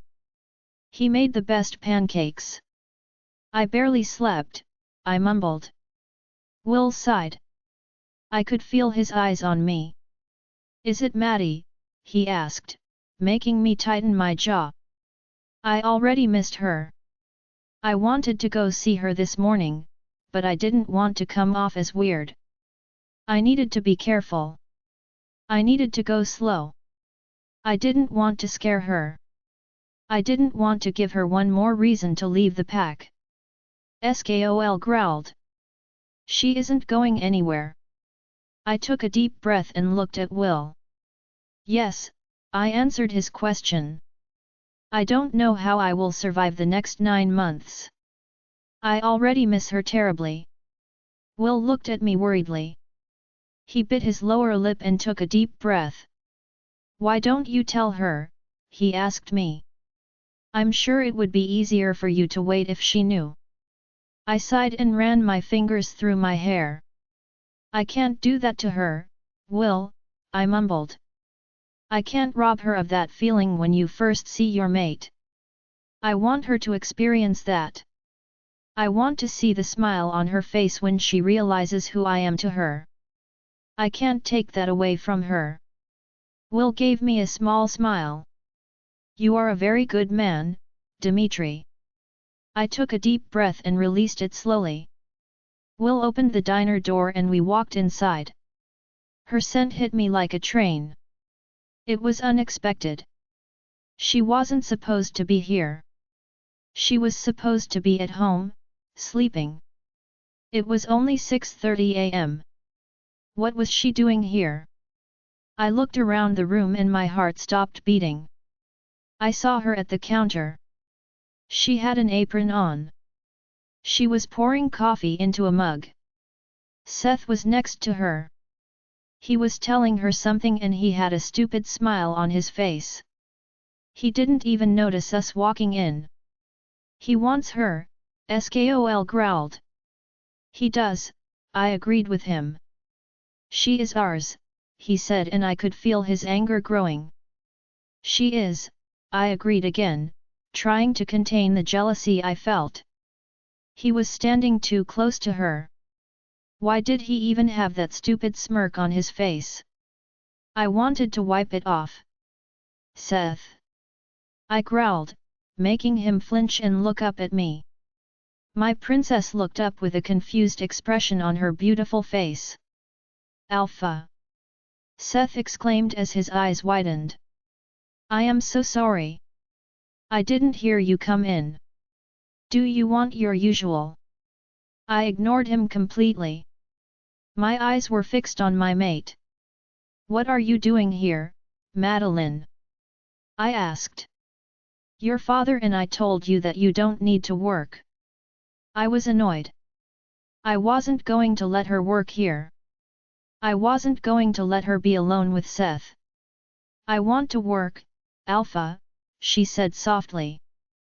Thank you for offering to help me, but I can take care of myself. I've been doing it for a while now. I like her. Will mind-linked me. She will be an amazing Luna. I couldn't focus on him right now. I was focused on how close Seth was standing to her. It was too close. He needed to move before I ripped his head off his shoulders. You can work at the pack house with me, I said. You can help me at the office. I needed her out of Seth's way. I needed her closer to me. My princess furrowed her eyebrows. She put the coffee pot down. I don't have my wolf yet, she said. I can't work at the pack house. She is right, Dimitri. Will said. That's the rule. FK the rule. I growled back. I will change it for her. I need to get her out of here. You mean, you need to get her away from Seth? Will asked teasingly. I glanced at him disapprovingly. You are family, Madeline, I said. I can change the rule for you. She glanced at Seth, making the anger inside me explode. Why was she looking at him? Skol was on the edge. I wasn't going to make it through 9 months of jealousy. That's okay, Alpha, my princess said. I have experience working at a diner and Seth was nice enough to hire me. I appreciate your offer, but I would like to work here. My chest started hurting. Skol whined and I wanted to do the same. Leave it be, Dimitri. Will said. Nothing will happen between Seth and her. It better not. I would kill him if he touched her. Our usual, Seth, please, Will said as he grabbed my upper arm and pulled me toward our table. I was stiff as a statue.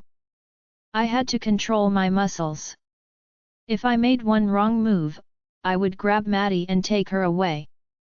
I sat down, trying to remain calm. I tried to take a deep breath, but my insides were shaking and it was impossible. Goddess, Dimitri, calm down, Will said quietly. Seth won't do anything. I tightened my jaw and gritted my teeth. I wanted to tell him that Seth wanted her, but she approached the table and her scent overwhelmed my senses. Here is your coffee, she said politely. Seth told me how you like it. I hope it's okay. I looked at her and my heart lost its rhythm. She could serve me mud water and it would be the best thing I ever drank. I'm sure it's great, Will said softly. My name is Will. I am Dimitri's beta. It is nice to meet you, Madeline. It's nice to meet you too, beta, she said, bowing her head a little. Please call me if you need anything else. She glanced at me and gave me a small smile. My knees wobbled. If I wasn't sitting down, I would crumple to the floor. I watched her walk away. I wanted to grab her and pull her back. How would I survive the next 9 months? Madeline's POV.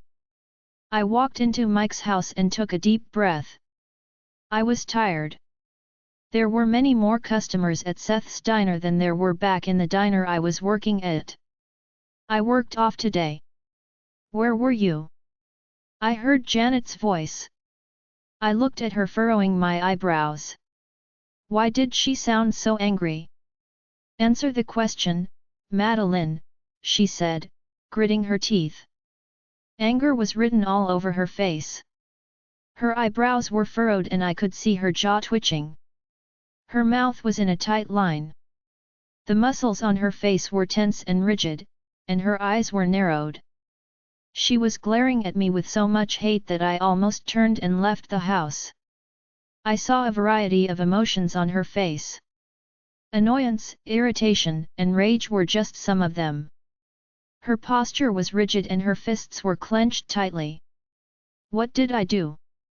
I was at work, I mumbled quietly. I wasn't sure what to do. Why was she so angry at me? Work, she scoffed. Did you really manage to get a job? I furrowed my eyebrows a little. Why did she speak to me like that? Of course I managed to get a job. I worked 2 jobs back in my pack.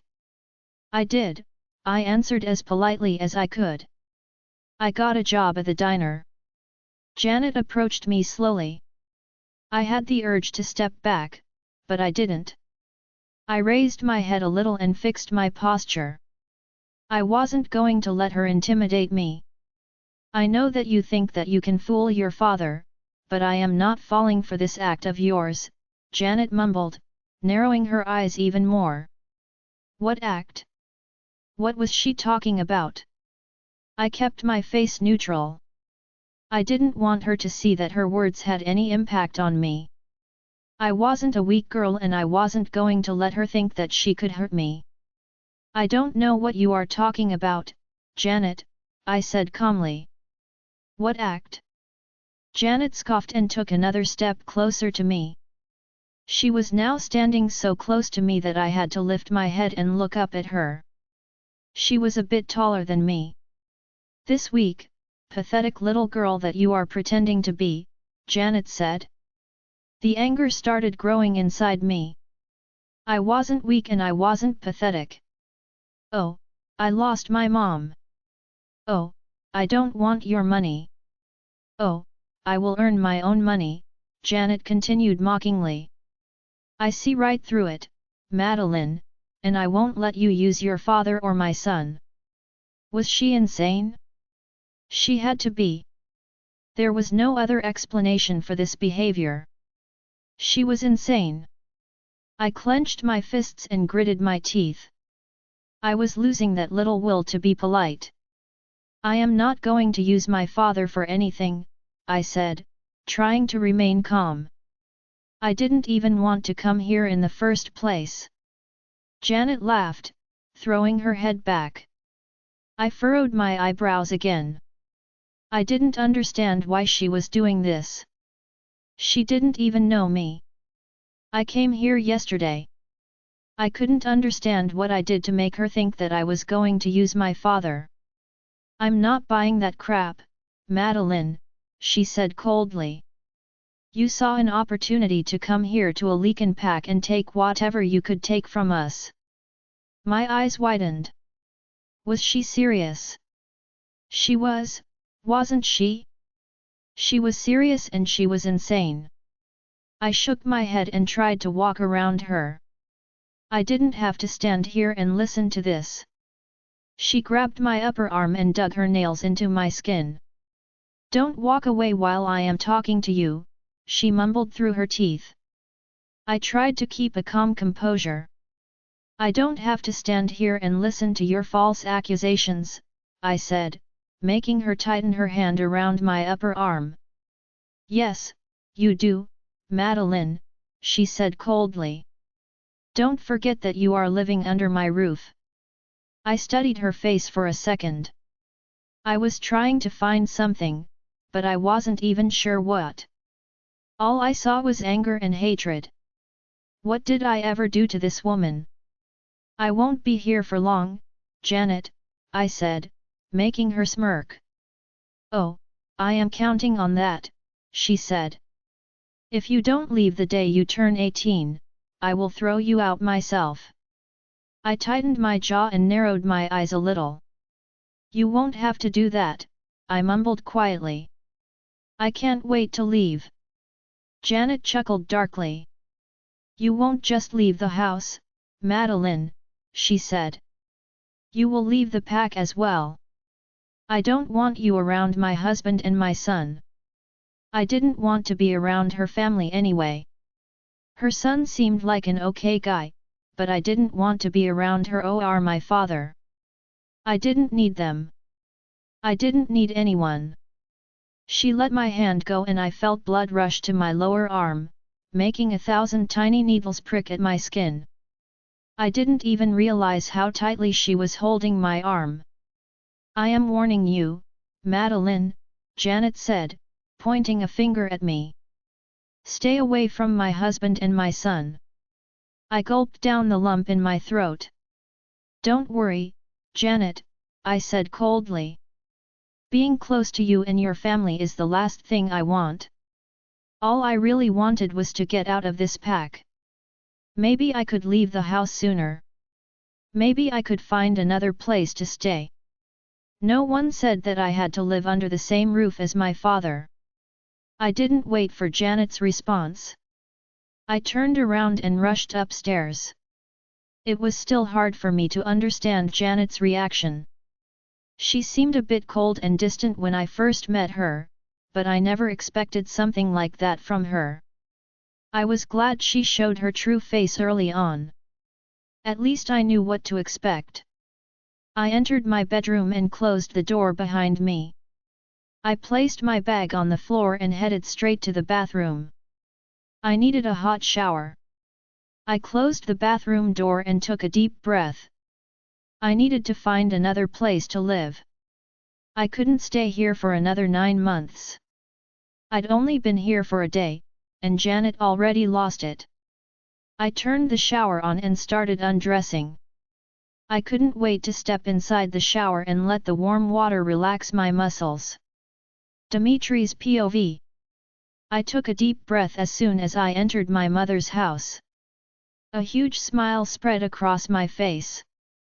Her scent was so strong in here and it made me so happy.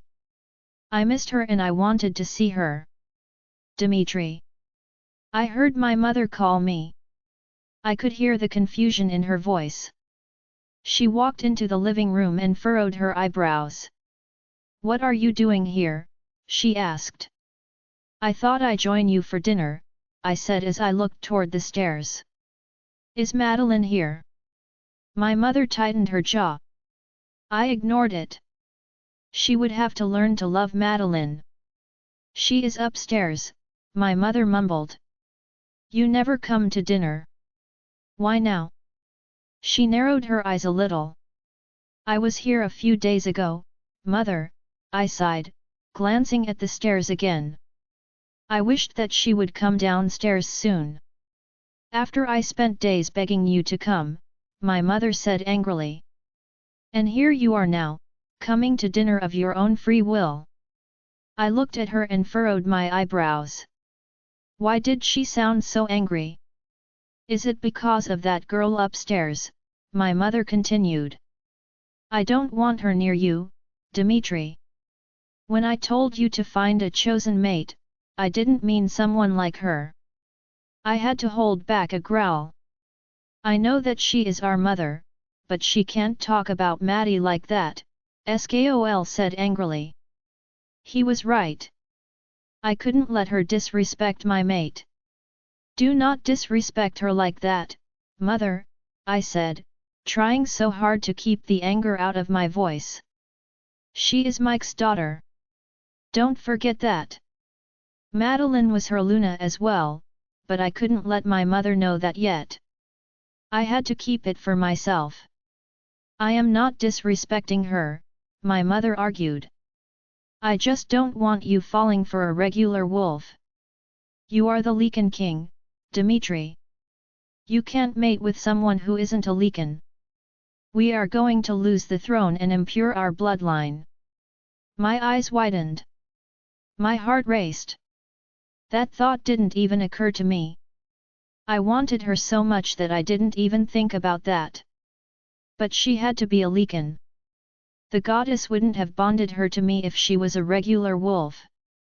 Her father had Lycan genes and they must have woken up in Maddie. Yes. That had to be it. She couldn't be a regular wolf. She could be a Lycan, mother, I sighed as I forced my body to move. Mike has Lycan genes. I walked to the kitchen. I had to get out of there before I ran upstairs to find her. Mike's grandfather was the last Lycan in his family. My mother reminded me of something I knew all too well. He impured his bloodline by mating with a regular wolf. If the genes didn't activate in Mike, why would you think they would activate inside his daughter? Her mother was a regular wolf. I turned around to look at my mother.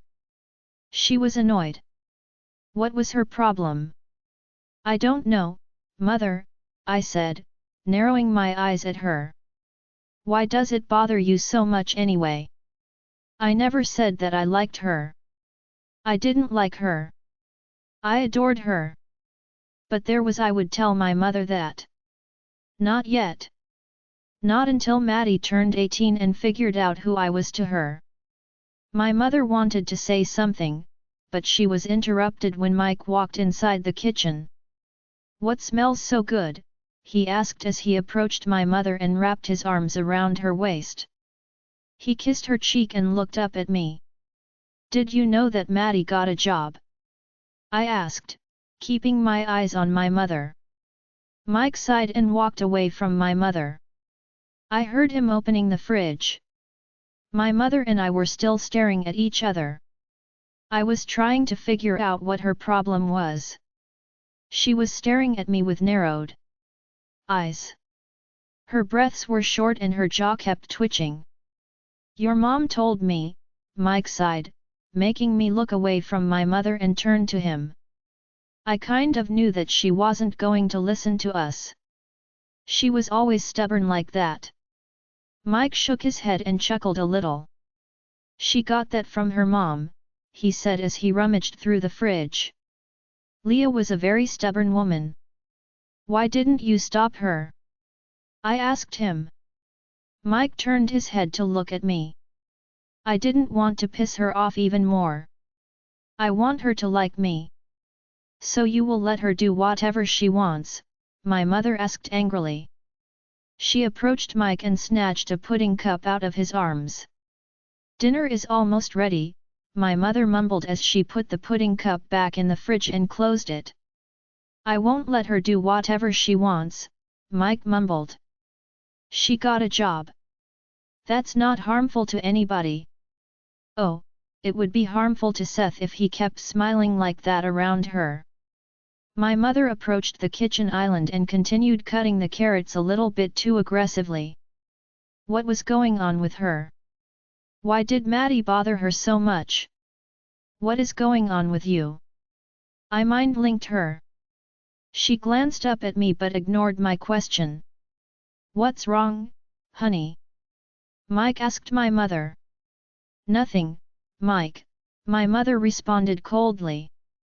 I'm worried that you will spoil the girl if you keep letting her do whatever she wants. Mike looked at me with a confused expression on his face. I tightened my jaw and looked at my mother. She got a job, mother, I said. Shouldn't you be happy that she is independent and wants to work? My mother didn't respond. She just kept cutting the carrot with even more force than before. Mike sighed and approached her. He stopped what she was doing and pulled her into a hug.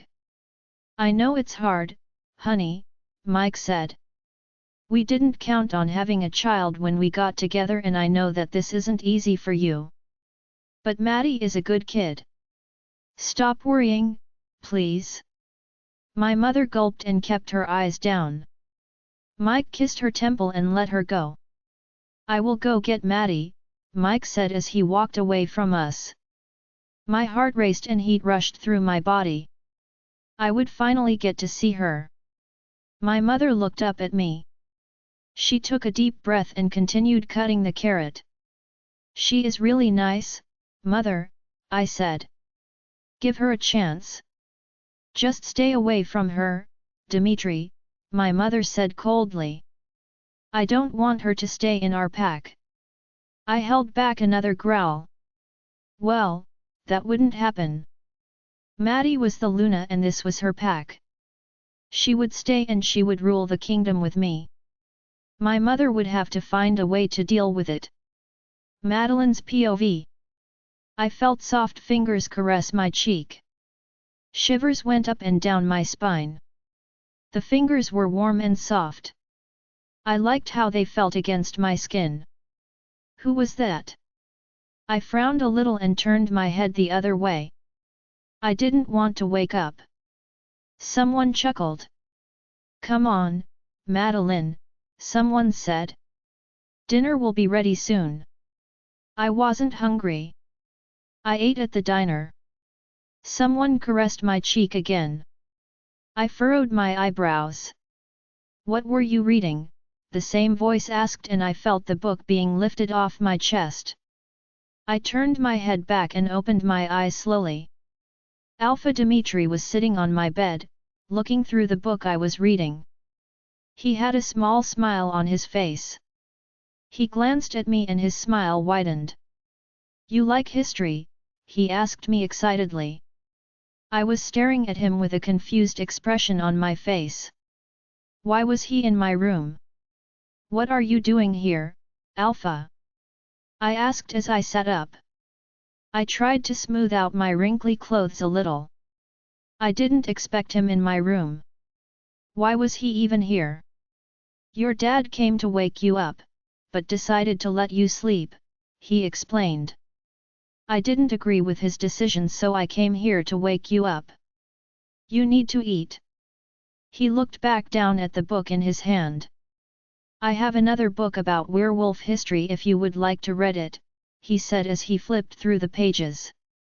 I ignored him. "I am not hungry," I said, making him look back up at me. "Can I have my book back?" That book meant everything to me. It was just a werewolf history textbook, but it was my favorite book. My mom gave it to me when I was a little girl. She used to read the history of the Three Kingdoms to me and it was one of my favorite memories of our time together. "You have to eat, Maddie," Alpha Dmitri said as he handed me my book back. "I ate at the diner," I said, pressing the book against my chest.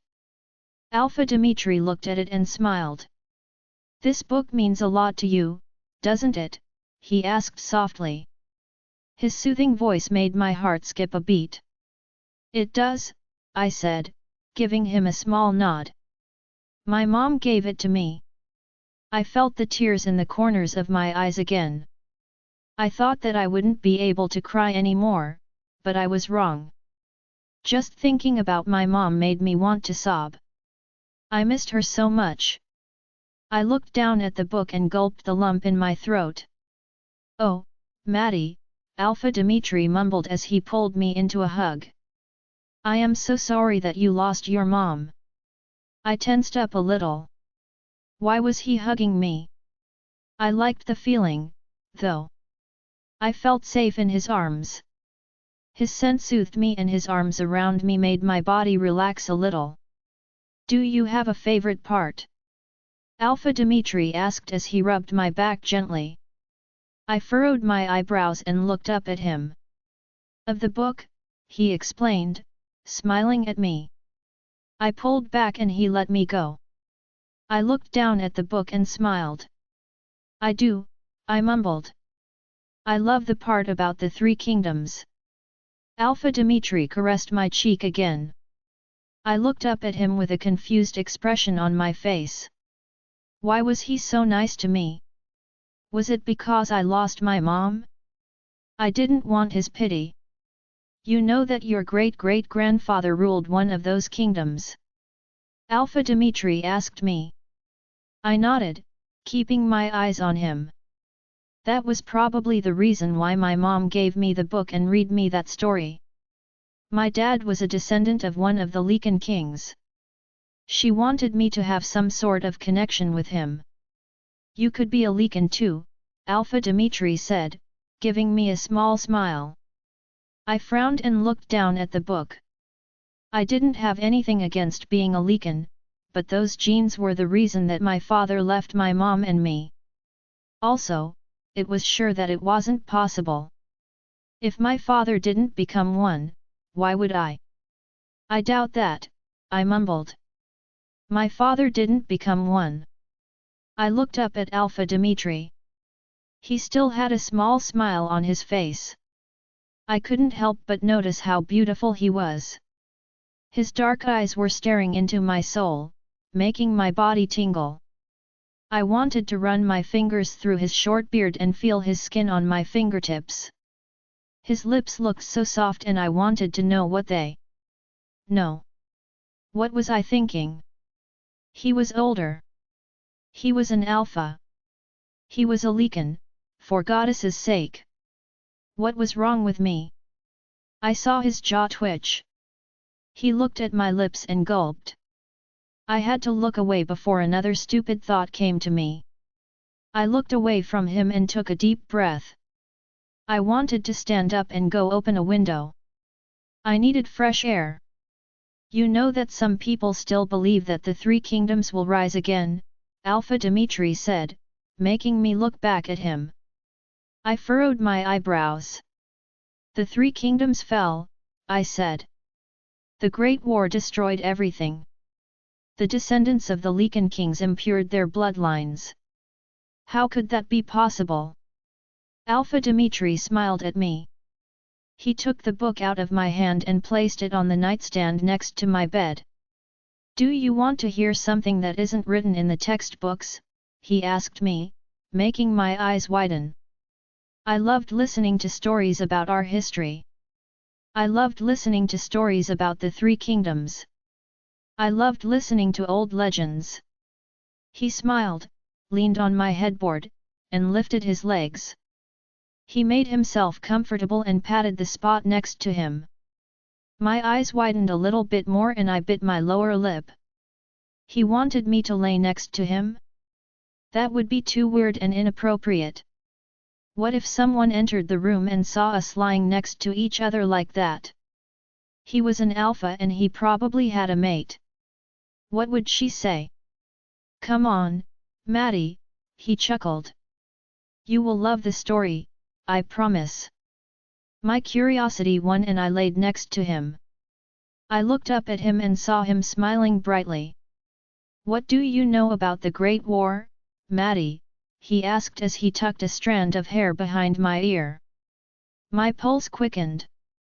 I knew everything about it, but it was hard to focus and answer his questions when all I could think about were his fingers that touched the back of my neck gently. Join our Facebook and WhatsApp group for more updates, link is given in description. Rest audiobook will be continued in next episode.